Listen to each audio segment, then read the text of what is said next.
Il y en a qui pensent rendre un culte raisonnable à Dieu, mais qui parfois même Dieu se fâche, il est en colère. Et c'est des choses qui ont donné naissance à des grandes doctrines. Je disais la fois passée, la Bible est composée de l'histoire. Elle est composée de révélations. Elle est composée également des paroles des hommes. Quand je dis l'histoire, des choses qui ont eu lieu dans le passé et que la Bible nous relate avec exactitude. Aujourd'hui, personne ne peut contester sur les déluges. Personne ne peut contester sur Sodome et Gomorrhe parce que même les archéologues sont allés fouiller, ils ont retrouvé des fouilles, des villes qui étaient consumées par les soufres. Vous voyez? Et que s'était-il passé? Les Romains ont dit, bon, tel livre, on met de côté, on le garde. Tout ce qui prenait la femme, on mettait de côté. Parce que ça devait coopérer, corroborer avec leurs lois, leurs traditions. Et ils ont pris exactement ce dont ils avaient besoin pour des raisons purement politiques. Vous êtes sans ignorer avec moi que les premiers papes qui ont régné dans l'Église catholique, c'était des empereurs. C'est aujourd'hui qu'il y a la dichotomie, la séparation des pouvoirs entre un président de l'Italie et le pape au Vatican. Mais à l'époque, celui qui était le pape était à la fois l'empereur du royaume ou de l'empire. Et ce qui a fait que ils ont pris le christianisme et le judaïsme et une partie de la religion égyptienne, tout a été mélangé. D'ailleurs, dans l'Apocalypse, on dit la mère des prostituées. Pourquoi on dit la mère des prostituées? Parce que c'est une église syncrétique, s'il faut le dire. Il y a un mélange du christianisme dedans, il y a le judaïsme dedans, et il y a une partie de la religion égyptienne dedans également, tout comme l'islam. Si les musulmans utilisent les tasbir, mais également, par exemple, dans le catholicisme, on utilise quoi? Les rosaires. Vous voyez? Et aujourd'hui, même ceux qui sont venus avec les mouvements de réveil, les pentecôtistes et tous les autres, ils sont également tombés dans le même piège.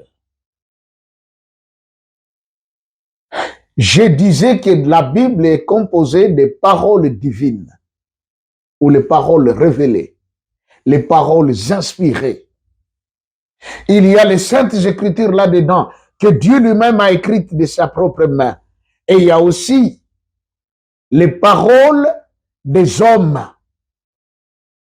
Maintenant, nous devons apprendre à faire la différence dans nos actions, dans notre croyance, entre la parole de Dieu, la parole inspirée de Dieu, la parole révélée de Dieu et la parole des hommes. Vous allez me dire, mais pasteur, qu'est-ce que tu veux me dire par là? Donc, il faudrait mettre maintenant certaines choses de la Bible de côté. Je ne dis pas qu'il faut les mettre de côté, mais il faut bien les étudier. Vous savez quoi? Dans les Saintes Écritures, les 10 commandements, personne ne peut les modifier, personne ne peut y apporter un changement parce que Dieu a écrit. C'est sa parole, elle reste comme ça. Et la loi a été donnée à Israël. Aujourd'hui, c'est une loi qui est donnée à tout le monde, à tout celui qui prie. Je voudrais un peu m'adresser à nos frères et sœurs des églises de réveil. Qu'est-ce qui est en train de tuer aujourd'hui l'église de réveil? C'est le manque de loi. J'étais là, 32 ans environ. Tout ce qu'on prône, c'est pour la liberté que Christ nous a affranchis. Oui, tout est utile, mais tout n'édifie pas. Et le Christ a dit, je ne suis pas venu abolir, mais il dit, je suis venu accomplir.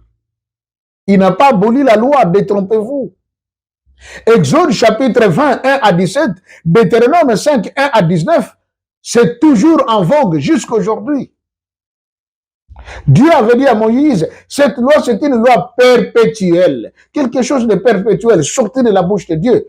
Mais elle reste telle qu'elle est.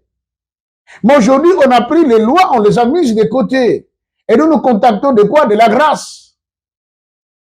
Mais lui, l'apôtre Paul, il a dit, est-ce que c'est parce que nous vivons sous le temps de la grâce que nous devons nous donner au péché? Loin de là.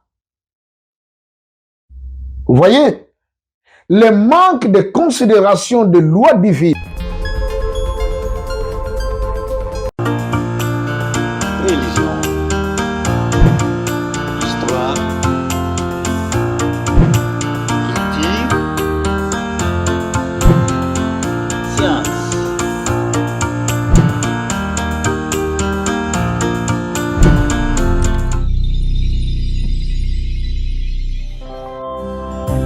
OEB TV, votre chaîne de la connaissance. Balingi bayeba. Umula mukema. Okukula bangu bayeba. Bonjour, chers téléspectateurs. Merci d'avoir accepté une fois de plus notre invitation et surtout de nous avoir reçus chez vous. C'est une occasion de pouvoir partager une fois de plus ce qui nous fait du plaisir chaque jour parce que depuis qu'il y a eu ces 2 premiers numéros, il y a des appels qui fusent de partout. Les gens sont en train d'appeler, ils se disent, mais pasteur, merci beaucoup parce que tu nous apportes encore quelque chose de nouveau. Et nous rendons grâce à Dieu de ce qui nous a fait grâce, permettez-moi la tautologie, d'être compté parmi les vivants en ces jours, alors que au moment où vous et moi avons cette occasion d'entendre encore la parole de Dieu, il y en a qui sont en train de souffrir dans des hôpitaux, il y en a qui sont dans des cachots, dans des prisons, dans des endroits difficiles de la vie, et toute notre pensée également pour eux, et nous prions que le Seigneur puisse les assister et là où ils sont en accordant la solution à chacun d'eux. Et à vous et moi qui sommes libres et jouissant de la paix de Dieu, nous sommes là une fois de plus ensemble pour que nous puissions aujourd'hui clore un peu ces chapitres que nous avions commencé sur les origines de la Bible. Et j'étais très flatté de savoir que nos amis de Pointe-Noire, que je salue, à la Ratelki Pointe-Noire, ils ont pris le premier et le deuxième chapitre, ils l'ont lancé à la radio. Donc toute la ville de Pointe-Noire a été arrosée de cet enseignement et c'est là où j'ai vu des appels et des appels, des gens jusque vers Lukula qui m'ont appelé, donc j'étais très content parce que je vous ai entendu, ça nous a fait du bien. Ils ont dit, pasteur, merci beaucoup, on vient de suivre quelque chose ici depuis la Ratelki Pointe-Noire sur les origines de la Bible. Alors ça m'a beaucoup touché. J'ai dit, mais merci pour cette bonne coopération et collaboration également. Et à vous tous à travers le monde, dans les 5 continents, en Afrique, en Europe, en Australie, au Canada, les États-Unis, vous appelez, vous suivez OEB TV. Donc nous sommes là une fois de plus pour pouvoir vous arroser de cette bonne pluie qui tombe du ciel, comme il a été dit dans sa parole, que l'Éternel nous enverra la première et la deuxième pluie, ou la pluie de l'arrière-saison. Et nous voici dans la pluie de l'arrière-saison, cette pluie qui vient nous ouvrir notre mémoire, comprendre les temps, parce que nous venons de loin, comme on dit souvent, mais nous sommes très proches parce que tous les signes qui ont été donnés sont visibles et personne ne pourra nous contester aujourd'hui. Personne ne pourra également contester la Bible qui est la parole de Dieu. Parce que ce qui a été dit dans Matthieu chapitre 24, vous et moi, nous sommes en train de le vivre. Donc voilà, aujourd'hui, une fois de plus, nous voulons continuer et nous rendons grâce à Dieu pour ces bons moments et merci de nous avoir surtout acceptés chez vous parce que aujourd'hui sur YouTube, il y a pas mal de canaux, où il y a pas mal de chaînes de télé, il y a pas mal de gens qui parlent. Mais si vous nous accordez encore du temps pour pouvoir nous écouter, ça signifie tout simplement que vous avez de l'estime envers nous. Et merci pour cela. Donc voilà, avant de pouvoir commencer, nous voulons d'abord implorer la sagesse d'en haut, la grâce du Tout-Puissant, pour que lui seul puisse nous parler, parce que aujourd'hui, comme nous voulons clore sur ce chapitre, il y a vraiment des choses à dire. Franchement, il y a des choses à dire sur les origines de la Bible. Nous avions étudié la fois passée que Moïse, c'est pas celui qui a reçu par révélation les informations de la Genèse, mais c'est une histoire qu'il a apprise en Égypte. Lui étant un ancien Égyptien, il a été dans les universités égyptiennes. Et c'est des choses qui existaient depuis longtemps, écrites dans les pyramides. Donc, Moïse, en écrivant les livres de Genèse, comme j'avais dit, ce n'est pas par la révélation, mais c'était justement de l'histoire, parce qu'il avait appris ça. Il connaissait cela. C'est ainsi qu'il avait écrit ces livres de la Genèse, qui est composé de la création, de l'histoire d'Élige, et vient ensuite l'histoire des enfants d'Israël. Donc voilà un peu, il y a même encore de nouvelles informations aujourd'hui que nous allons devoir étudier ensemble, décortiquer ensemble en ce qui concerne les origines de la Bible. Mais avant tout, je vous invite, bien-aimés, cher papa, chère maman, de pouvoir baisser votre tête. Nous voulons dire un petit mot à Dieu pour que lui seul nous conduise et que le Saint-Esprit soit réellement l'enseignant par excellence. Merci beaucoup. Prions ensemble.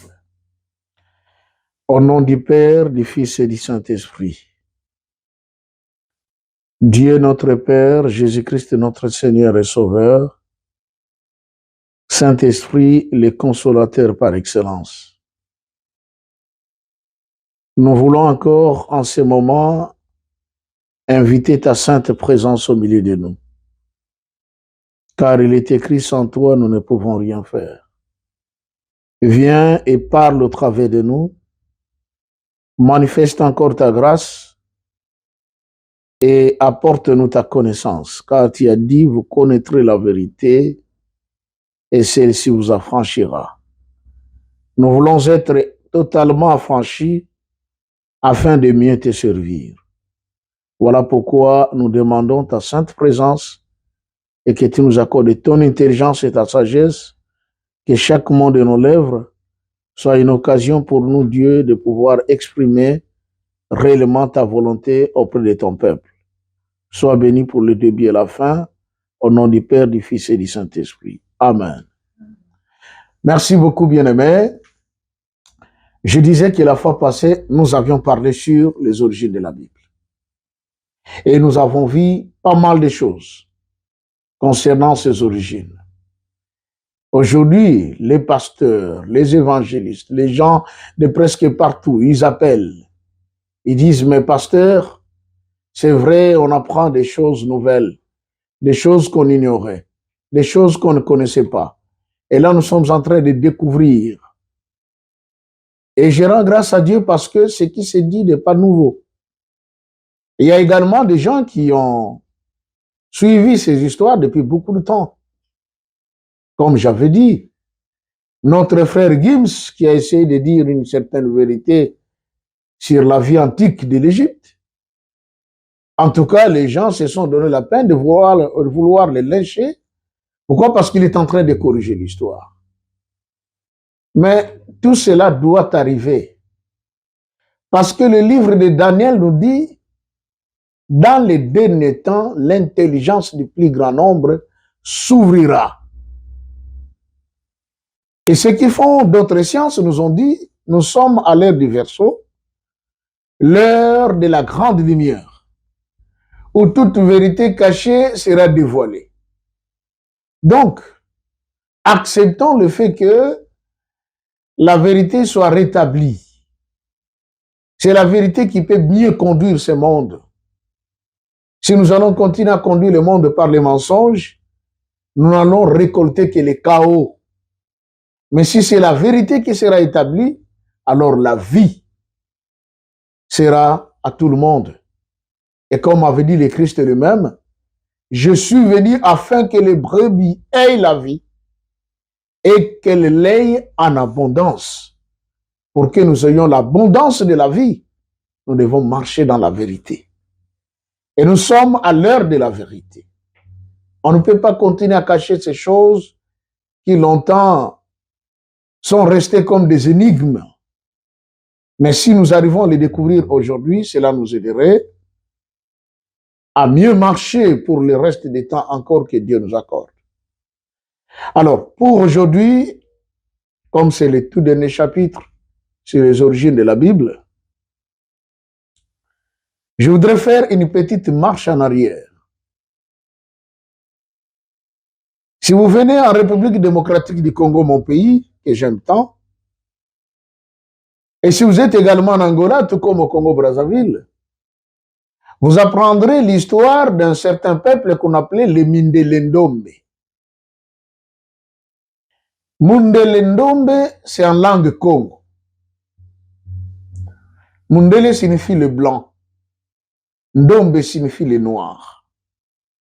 C'est-à-dire qu'il y avait des individus qui étaient à la fois blancs et à la fois noirs. Ça voulait dire quoi? Je disais autrefois, lorsque les Grecs, tout comme les Babyloniens, parce que l'homme qui a mis fin à la puissance égyptienne, c'est le roi Nabuchodonosor, viendra ensuite les Grecs qui ont également envahi l'Égypte. Que s'était-il passé? Ils ont pris l'ensemble des papyrus, des parchemins, des tables de pierre, des peaux d'animaux sur lesquels étaient écrites les paroles de Dieu. Les paroles que Dieu avait révélées aux patriarches, aux prophètes. Et nous avions dit également que, et ça d'ailleurs, nous allons le développer en profondeur dans les jours à venir, lorsque nous allons parler sur l'identité Congo. Qui sont les Congos? D'où sont-ils venus? C'est quel peuple il s'agit? Les Congos ont quitté l'Égypte. Pour ne donner que d'abord cet aperçu, conduit par un ancien qui s'appelait Nembemba Zulu, nom qui signifie l'aigle du ciel. Il les a conduits jusqu'à construire l'empire de la Nubie, le Soudan actuel, où les archéologues sont allés découvrir également qu'il y a la présence des pyramides. Et dans leur pérégrination, ils sont allés jusque en Namibie, en Afrique du Sud, en Zimbabwe, en Zambie, ou au Zimbabwe, en Zambie, et puis la République démocratique du Congo, où enfin ils ont été conduits par Maman Lemba Mpemba. On en parlera en profondeur.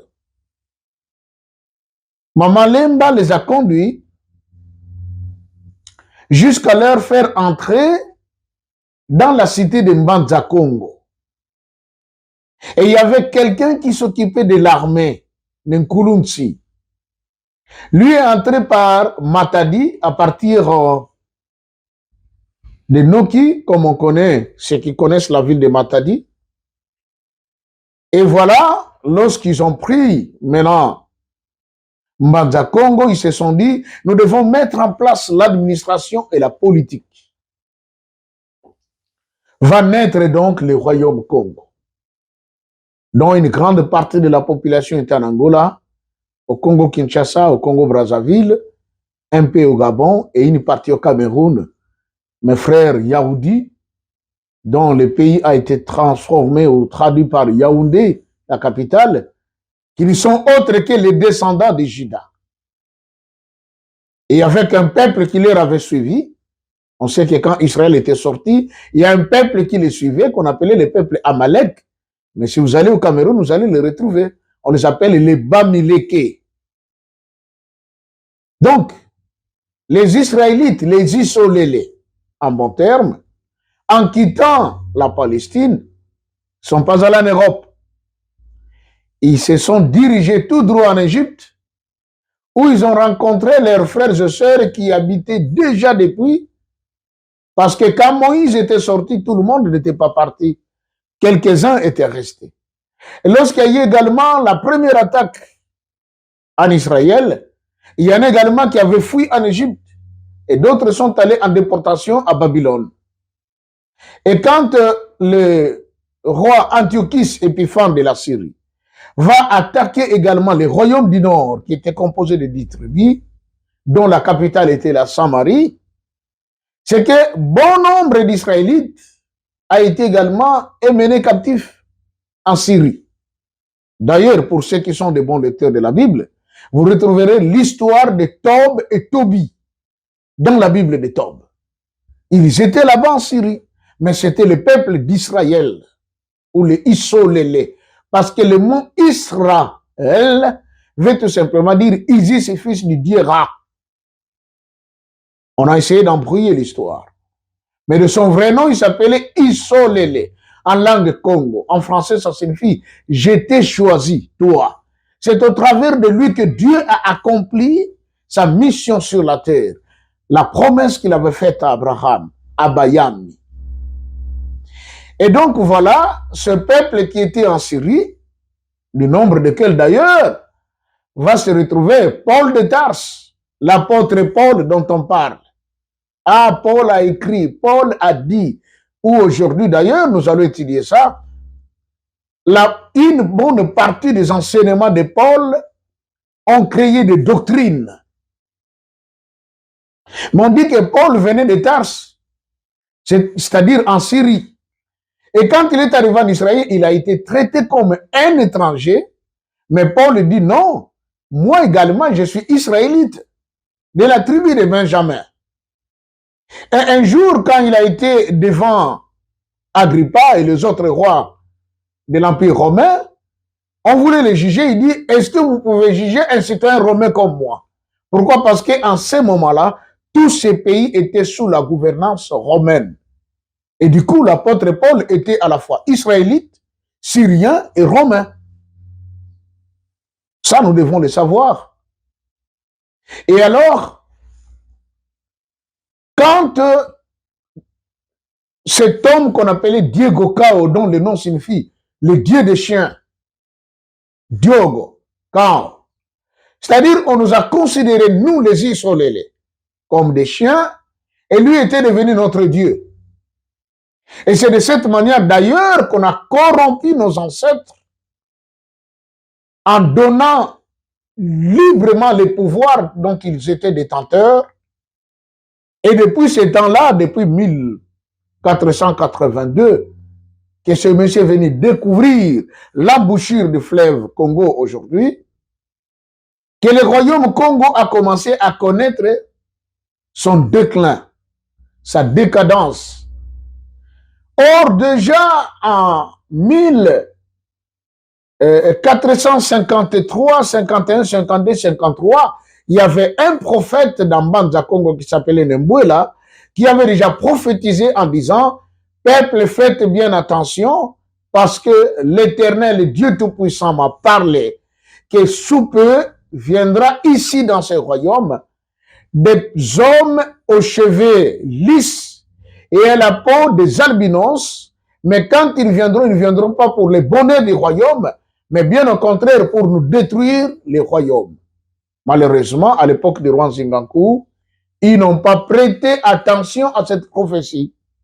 Et c'était l'alliance qui a été tissée entre l'équipe de Diego Cao et l'équipe des gouverneurs Nesoyo et le roi Nzingaku. Et à partir de là, c'était l'introduction officielle du christianisme romain. Je dis bien. Le christianisme romain est entré dans la capitale Banza Congo. Parce que déjà le christianisme existait en Afrique, en Éthiopie et dans beaucoup d'autres pays. Mais les Romains, quand ils sont arrivés, ils amènent un autre type de christianisme où on présente un Jésus blanc aux cheveux lisses et aux yeux bleus. Et avec plusieurs figures que nous connaissons aujourd'hui. Mais heureusement pour nous, que le vieux Poutine a prouvé à la face du monde que les archives les plus anciens ont été conservées où se trouvent les icônes et que le Christ était un noir et c'était un Africain. Donc voilà le temps de la vérité.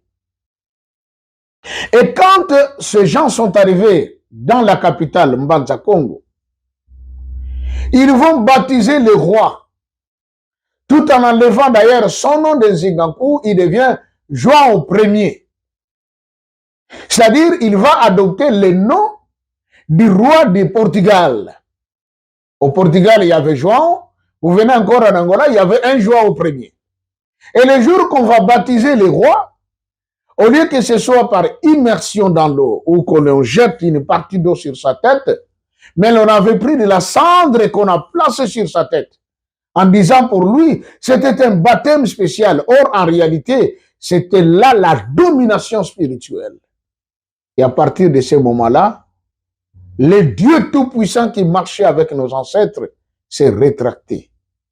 Et le peuple Congo est entré sous une punition, sous une malédiction. Le malheur a commencé.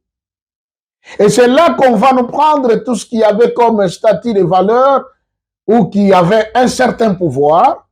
Ils les ont amenés chez eux. Et quand ils sont revenus, c'était avec des statues de blanc. En disant, voilà maintenant les saints qu'il faut commencer à adorer. Et les ancêtres l'ont fait.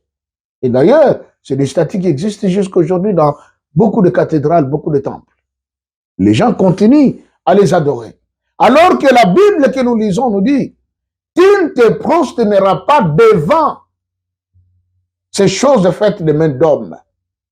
Vous imaginez? Mais nous sommes des églises chrétiennes. Et il y en a qui vont dire, mais écoutez, quand on les fait, c'est une façon de reconnaître leur valeur parce qu'ils étaient sur terre et tout. Mais en ce que moi je sache, la Bible me dit, tu ne te prosterneras pas devant une image taillée, ni des représentations quelconques des choses qui sont en haut dans les cieux, en bas sur la terre et plus bas que la terre. C'est ça ce que me dit Exode chapitre 20. Et voilà maintenant, dans Mbanza Congo, l'équipe de Diego Cao et ses trois compagnons vont découvrir que là se trouvait la pierre sur laquelle Jacob avait posé sa tête dans cette petite ville qu'on appelait Luz, où j'apprendrai d'ailleurs un notable Congo me dira, mais tata pasteur, cette ville, ce n'était pas là-bas en Israël. Je dis, comment ça? Il dit, oui, mais c'était à Luozi. Imaginez, Luozi, c'est dans le Manianga, un district de Cataracte au Congo central, en République démocratique du Congo. Jacob avait posé sa tête et il a vu l'échelle en vision, dont les anges montaient et descendaient. Et il a dit que ce lieu est redoutable. Je ne savais pas que c'est ici la porte du ciel. Et il donna ce lieu un autre nom, comme on dit dans la Bible. Beth-El, la porte de la maison de Dieu. Et voilà, ils vont également découvrir que les deux tables de pierre sur lesquelles étaient écrites les paroles saintes de Dieu, celles qu'on appelle exactement les saintes écritures, étaient dans Mbanza Congo. Et beaucoup d'autres documents que détenaient nos ancêtres. Mais quel a été le bas blesse? C'est que dans Mbanza Congo, on parlait le Kikongo. Et il y avait une langue commerciale qui initiait ceux du Nord, c'était le Munukutuba. C'est de là que les conquistadors vont amener des jeunes gens de la classe sociale Congo, de la classe royale, j'allais même dire. On les amenait au Portugal et une partie au Vatican. Ils sont allés apprendre le latin et ils ont appris le portugais. Ils étaient devenus les premiers interprètes entre les Portugais et le Congo, entre les Romains qui venaient et le Congo. Et que s'était-il passé? C'est que lorsque ces jeunes gens sont allés en Europe, ils ont appris le latin, ils ont appris le portugais et ont enseigné le Kikongo. Ils ont enseigné le Munukutuba. Ils ont enseigné le Lingala sous sa forme ancienne, antique. Il y en a parfois qui s'étonnent dans nos pays. On verra un jeune prêtre qui vient de l'Occident, mais qui arrive dans une paroisse dans les fins fonds, mais du coup qui se met à parler la langue du Congo. Les gens se disent, mais c'est pas possible. À peine il est arrivé il y a quelques jours, mais il parle parfaitement notre langue, parce que c'est des écoles qui existent là-bas. On apprend toutes ces langues. Et ces jeunes gens, quand ils sont revenus, ils avaient changé l'accoutrement. C'est qu'ils n'étaient pas dans les tuniques. Ils n'étaient plus dans les raffias. Ils n'avaient plus de sandales communément appelées tangésie, mais ils avaient porté des chaussures, avec des chaussettes qui allaient jusqu'aux genoux, et des culottes en kaki et la chemise.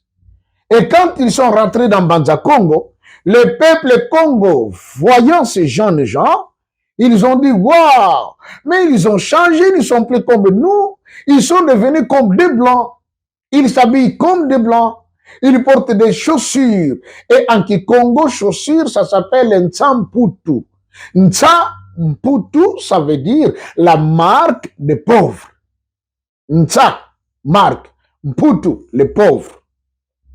Et c'est ce qui a été traduit en lingala par sapato. Quand on dit, ah, j'ai porté les sapatos, c'est-à-dire l'Ntsamputu, la marque des pauvres. Parce que nous, nos ancêtres avaient des sandales qu'ils portaient et qui étaient bien cousues par des cordonniers de l'époque. Mais bien sûr, bon nombre d'entre eux étaient pieds nus parce qu'ils aimaient être en contact avec la terre-mère. Et quand ils sont rentrés avec cet accoutrement, dans Banza Congo, on commençait à les appeler par les Mindelendombe, les gens qui sont comme des blancs, mais pourtant c'est des noirs. Et qu'est-ce qu'il y avait de différence encore en eux? Ils commençaient à parler une langue que leurs frères, que leurs compatriotes ne parlaient pas. Ils parlaient portugais, certains parlaient le latin. Je l'ai dit la fois passée. Posez-vous la question, lorsque notre ancien ministre des Affaires étrangères, Ntsakoune Vunda, a quitté Banza Congo, il est allé jusqu'en Espagne, où il a été reçu sur tapis rouge, et il s'est rendu jusqu'au Vatican, reçu par les papes et toute l'assemblée des cardinaux. Pensez-vous que c'est en Kikongo qu'il parlait? Et qu'eux aussi parlaient le Kikongo? Ou c'est en latin qu'il parlait, qu'eux aussi parlaient le latin? Oui, il parlait dans toutes ces langues parce que Ntsakoune Vunda aussi venait d'apprendre toutes ces langues. Et nous connaissons la suite pour lui. Et lorsqu'on nous a pris maintenant les histoires qui étaient dans Banza Congo, on les a amenées, c'est la raison pour laquelle vous verrez, il y a eu cette version biblique qui est apparue vers le XVIIe siècle. Donc, ils ont maintenant la connaissance de la langue. Ah, ici, dans leur écriture, quand ils écrivent ceci, voilà comment ça se lit. Selon leur langue, voilà comment ça se passe. Et c'est de là qu'on a interprété la Bible, ou on a traduit la Bible en des langues occidentales. Tout récemment, il y a un rabbin juif qui est en train de faire des grandes émissions sur le peuple Congo en déclarant officiellement que les Congos, ce sont les Isolélé, c'est-à-dire le vrai descendant de Yakuba, de Isolélé qui est traduit par Israël.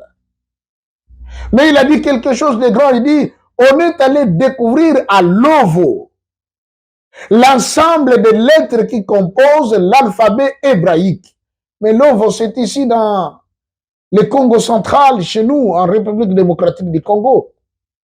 Et c'est dans une grotte, d'ailleurs. Je crois que nous allons placer cette vidéo pour que vous voyez ce qui a été dit par ces rabbins. Vous voyez? Donc, cette écriture hébraïque authentique se retrouve au Congo. Alors, posez-vous la question, le pourquoi et comment. et ils ont étudié cela, c'est là qu'on va maintenant traduire la Bible dans sa totalité. Et ils vont se rendre compte que non, écoutez, il y a des livres qui disent la vérité sur ce peuple. Si nous allons continuer à garder ces livres, ils finiront par se découvrir que ces livres que nous allons leur apporter, il s'agit bel et bien de leur propre histoire. Et ce sont ces livres qui sont déclarés comme étant des livres d'hétéro-canoniques, soi-disant qui ne répondent pas au canon et on les a mis de côté. Voilà pourquoi une Bible qui est allée de 115 livres jusqu'à se retrouver à 66 livres, la version de 1910.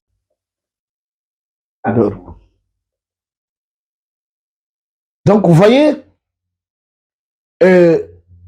aujourd'hui, il y a des choses qui ont été totalement changées, bouleversées. Et c'est là où j'ai dit, lorsque cette version venue de 1910, il n'y a que 66 livres. Mais où sont partis les autres livres? Pour mieux connaître l'histoire. Vous voyez? Et dans ce qui est resté, pourquoi on a eu les 66? Nous devons savoir que quand tout ce travail se faisait, il y avait des grandes puissances de l'époque. Et c'est surtout les pouvoirs politiques qui étaient derrière cela. En l'occurrence, les Romains, les Grecs. Parce qu'on dit, la version de 70, c'était l'association des savants gréco-latins. Ils se sont réunis pour mettre cela ensemble. Et du coup, il s'est passé des phénomènes. En l'occurrence, la mise de côté de tout ce qu'il y avait comme livre qui prônait la valeur d'une femme. Vous verrez dans les Bibles que nous lisons, il n'y a pas la lettre de Suzanne, il n'y a pas le livre de Judith. On parle de Déborah, bon, parce que il y a eu quand même l'intervention aussi de certains hommes là-dedans. Et des gens comme les maris de Magdala, ils ont été totalement gommés. Et tout cela pourquoi? C'était à cause de la tradition romaine. Un jour, le Seigneur a dit ceci. Pourquoi vous, pharisiens, annulez-vous la parole de Dieu au profit de votre tradition? Et vous verrez ces caractères ou ces comportements qui consistaient à mettre de côté la femme va devenir plus tard une doctrine dans des églises. Et c'est comme ça que beaucoup se sont perdus également. Vous savez, c'est la vérité. Il y en a qui pensent rendre un culte raisonnable à Dieu, mais qui parfois même Dieu se fâche, il est en colère. Et c'est des choses qui ont donné naissance à des grandes doctrines. Je disais la fois passée, la Bible est composée de l'histoire. Elle est composée de révélations. Elle est composée également des paroles des hommes. Quand je dis l'histoire, des choses qui ont eu lieu dans le passé et que la Bible nous relate avec exactitude. Aujourd'hui, personne ne peut contester sur les déluges. Personne ne peut contester sur Sodome et Gomorrhe parce que même les archéologues sont allés fouiller, ils ont retrouvé des fouilles, des villes qui étaient consumées par les soufres. Vous voyez? Et que s'était-il passé? Les Romains ont dit, bon, tel livre, on met de côté, on le garde. Tout ce qui prenait la femme, on mettait de côté. Parce que ça devait coopérer, corroborer avec leurs lois, leurs traditions. Et ils ont pris exactement ce dont ils avaient besoin pour des raisons purement politiques. Vous êtes sans ignorer avec moi que les premiers papes qui ont régné dans l'Église catholique, c'était des empereurs. C'est aujourd'hui qu'il y a la dichotomie, la séparation des pouvoirs entre un président de l'Italie et le pape au Vatican. Mais à l'époque, celui qui était le pape était à la fois l'empereur du royaume ou de l'empire. Et ce qui a fait que ils ont pris le christianisme et le judaïsme et une partie de la religion égyptienne, tout a été mélangé. D'ailleurs, dans l'Apocalypse, on dit la mère des prostituées. Pourquoi on dit la mère des prostituées? Parce que c'est une église syncrétique, s'il faut le dire. Il y a un mélange du christianisme dedans, il y a le judaïsme dedans, et il y a une partie de la religion égyptienne dedans également, tout comme l'islam. Si les musulmans utilisent les tasbir, mais également, par exemple, dans le catholicisme, on utilise quoi? Les rosaires. Vous voyez? Et aujourd'hui, même ceux qui sont venus avec les mouvements de réveil, les pentecôtistes et tous les autres, ils sont également tombés dans le même piège. Je disais que la Bible est composée des paroles divines, ou les paroles révélées, les paroles inspirées. Il y a les saintes écritures là-dedans que Dieu lui-même a écrites de sa propre main. Et il y a aussi les paroles des hommes. Maintenant, nous devons apprendre à faire la différence dans nos actions, dans notre croyance, entre la parole de Dieu, la parole inspirée de Dieu, la parole révélée de Dieu et la parole des hommes. Vous allez me dire, mais pasteur, qu'est-ce que tu veux me dire par là? Donc, il faudrait mettre maintenant certaines choses de la Bible de côté. Je ne dis pas qu'il faut les mettre de côté, mais il faut bien les étudier. Vous savez quoi? Dans les Saintes Écritures, les 10 commandements, personne ne peut les modifier, personne ne peut y apporter un changement parce que Dieu a écrit. C'est sa parole, elle reste comme ça. Et la loi a été donnée à Israël. Aujourd'hui, c'est une loi qui est donnée à tout le monde, à tout celui qui prie. Je voudrais un peu m'adresser à nos frères et sœurs des églises de réveil. Qu'est-ce qui est en train de tuer aujourd'hui l'église de réveil? C'est le manque de loi.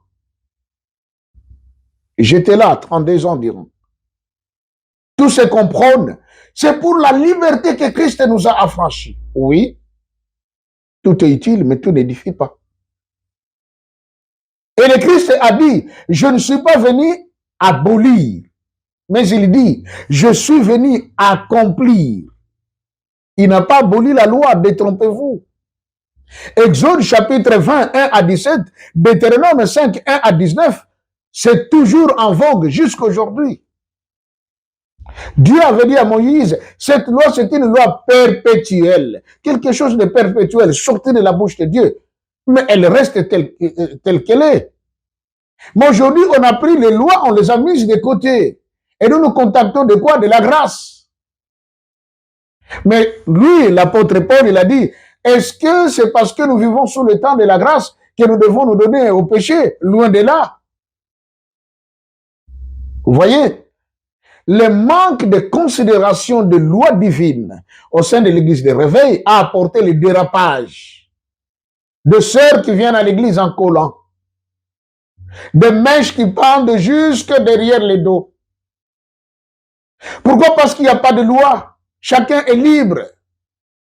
Il y a même parfois de celles qui peuvent venir à l'église en mini-jupe, ou le dos tout entier dehors.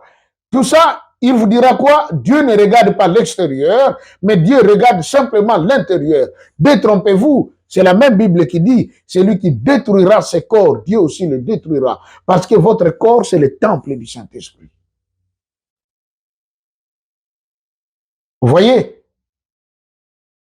Si aujourd'hui dans l'église kimbanguiste, on lit la loi tous les jours, à chaque cérémonie, à chaque culte, parce qu'il y aura le renouvellement du sabbat dans les jours à venir. Heureux ceux qui sont déjà habitués à garder la loi, à pratiquer la loi. Malheur à ceux qui sont habitués à la liberté, parce que ce sera comme une prison pour eux. Lisez bien la Bible. Et parmi les paroles des hommes, Je prends celle de l'apôtre Paul. Dans le livre de 1 Timothée chapitre 3, je crois qu'on va essayer de lire. L'apôtre Paul dit ceci, verset 12. Je ne permets pas à la femme d'enseigner, ni de prendre de l'autorité sur l'homme, mais elle doit demeurer dans le silence. Car Adam a été formé le premier et Ève ensuite. Et ce n'est pas Adam qui a été séduit, c'est la femme qui, séduite, s'est rendue coupable de transgression. Étudions un peu ensemble, bien-aimés. Paul dit, je ne permets pas, j'ai. Paul n'a pas dit, le Seigneur ne permet pas. Paul n'a pas dit, ainsi dit l'Éternel, la femme ne doit pas enseigner. Mais Paul dit, je ne permets pas. Mais je vous pose la question. Paul est-il le patron de l'Église? Lorsque le Seigneur, sachant qu'il doit partir,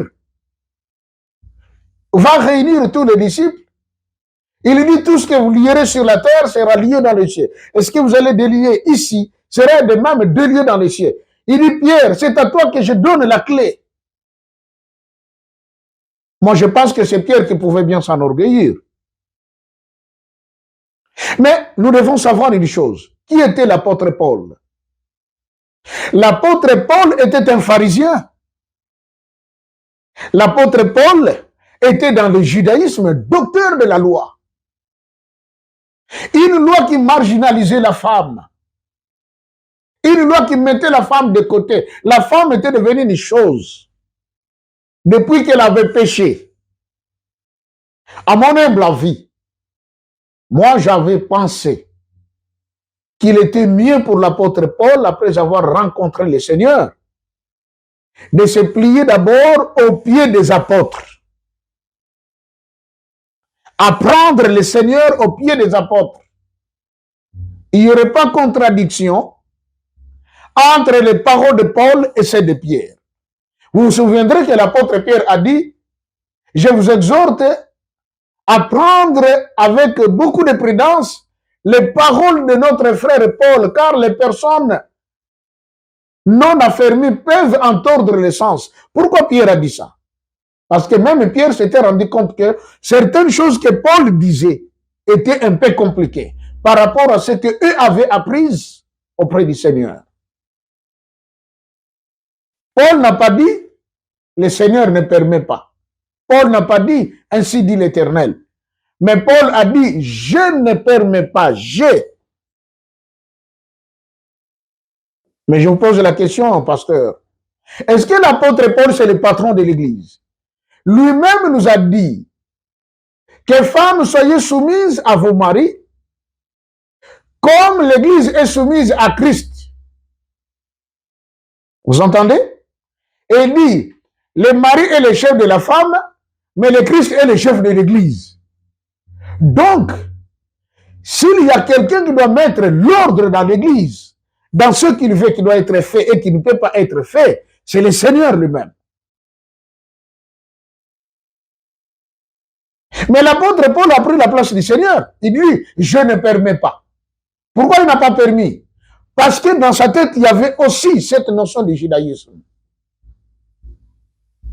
Lorsque la femme avait péché dès le début, c'est vrai, elle avait perdu toute confiance devant Dieu.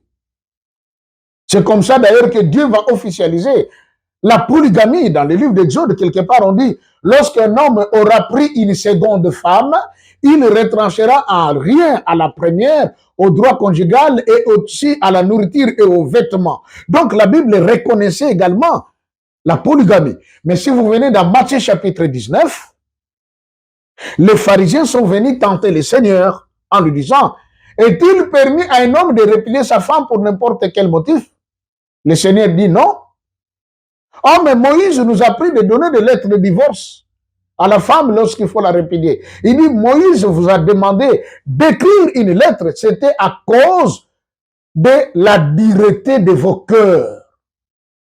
Mais au commencement, il n'en était pas ainsi, car Dieu fit du verbe faire l'homme et la femme, et que l'homme ne sépare pas ce que Dieu a uni. Vous imaginez? Ophelina, Jésus est mon papa. Naye liboso na bino pour na représenter bino bana o bozomona na bilili pe ba difficulté tozanango. Na bandaki musala oh ça fait longtemps ya koboko la bana selon ainsi dit l'Éternel. Mais ba difficulté ezamingi, difficulté ya loyer parce que tozo foutela et puis difficulté au foot la bana minerval pour to chute au bandaki. To pesa qui avance mais tikali ndambo. Nazo banga ke bana oyo bakata classe bakoma nango na sukate. C'est pour cela Dieu m'a mis au cœur na lancé message oyo na batu nyonso ya motema malamu basunga bana oyo bozomona na bilili. Bana oyo bozomona na bilili ndambo na juna rond-point Ngaba, ndambo Victoire, ndambo Limité et puis ndambo l'état pesengai. Pona bande kolanga nyonso ba congolais bobi ba réalité nini to passer nango na mboka. Soki nga simple individu na ndimi kozwa bana oyo na bokola na ainsi dit l'Éternel. Ce qui l'État s'est décidé, tout le monde a sous fazer na zelati. C'est difficile, il y a aussi ngonga moko. C'est pour ça que nous lancé appel na bana nyoso nzambe pour na classe ya bana oyo, pour na loyer na bango, kolata pe kolia na bango. Na osenga na batu nyoso baza cœur sensible, pe baza na motema ko sunga ba sunga biso pe ba salisa biso. Toza na commune ya Kalamu, quartier Kauka, référence ya monene tukangami na université Kimbangiste, avenue comme on a Marin numéro 16.